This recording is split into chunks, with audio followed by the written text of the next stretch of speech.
गेल्या विधानसभेच्या निवडणुकामध्ये एक उमेदवार अपक्ष म्हणून उभा राहिला. कुठल्याच पक्षाने त्याला तिकीट दिलं नाही.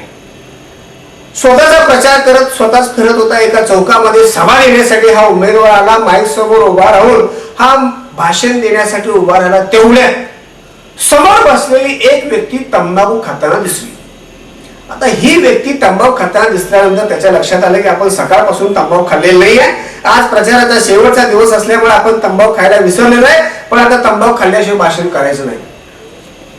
एवढ्या सगळ्या माणसासमोर तंबाखू कशी खायची हो? मतदान करा असं हा त्यांना आवाहन करणार आहे आणि त्यांच्यासमोर तंबाखू कशी खायची? पण शेवटी राजकीय माणसं तुम्हाला सांगतो जाता जाता कशी फसवतात काय सुद्धा कळत नाही. हा उमेदवार माईक समोर उभा आहे. तंबाखू खात खात भाषण देतोय. माझ्या बंधूंनो आणि माझ्या भगिनींनो, ही आली आपली भारत माता. हे आले इंग्रज.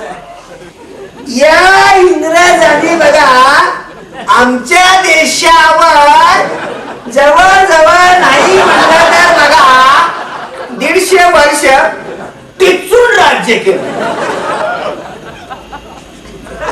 आंदोलन झाली, मोर्चे झाले, घेराव झाले, लाठी हल्ला झाला, पाकिस्तान वेगळा झाला आणि भारत स्वतंत्र झाला.